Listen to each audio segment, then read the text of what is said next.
of Jonah.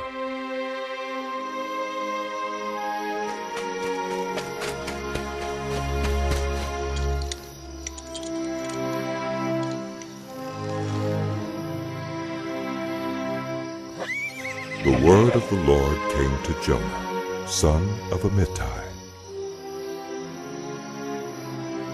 Go to the great city Nineveh and preach against it, because its wickedness has come up before me. But Jonah ran away from the Lord and headed for Tarshish. He went down to Joppa, where he found a ship bound for that port. After paying the fare, he went aboard and sailed for Tarshish to flee from the Lord. Then the Lord sent a great wind on the sea, and such a violent storm arose that the ship threatened to break up.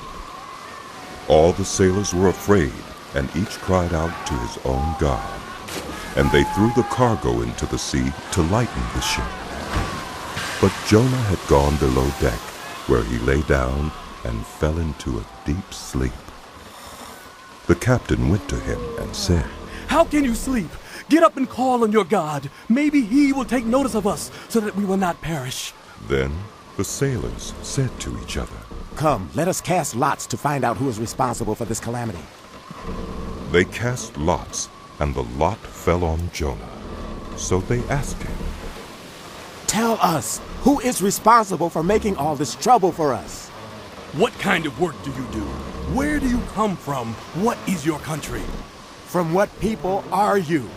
He answered, I am a Hebrew, and I worship the Lord, the God of heaven, who made the sea and the dry land. This terrified them, and they asked, "What have you done?" They knew he was running away from the Lord, because he had already told them so. The sea was getting rougher and rougher, so they asked him, "What should we do to you to make the sea calm down for us?" Pick me up and throw me into the sea, he replied. and it will become calm. I know that it is my fault that this great storm has come upon you. Instead, the men did their best to row back to land, but they could not, for the sea grew even wilder than before. Then they cried out to the Lord, "Please, Lord, do not let us die for taking this man's life. Do not hold us accountable for killing an innocent man, for you, Lord, have done as you pleased." Then they took Jonah and threw him overboard, and the raging sea grew calm. At this, the men greatly feared the Lord, and they offered a sacrifice to the Lord and made vows to him. Now the Lord provided a huge fish to swallow Jonah, and Jonah was in the belly of the fish 3 days and 3 nights.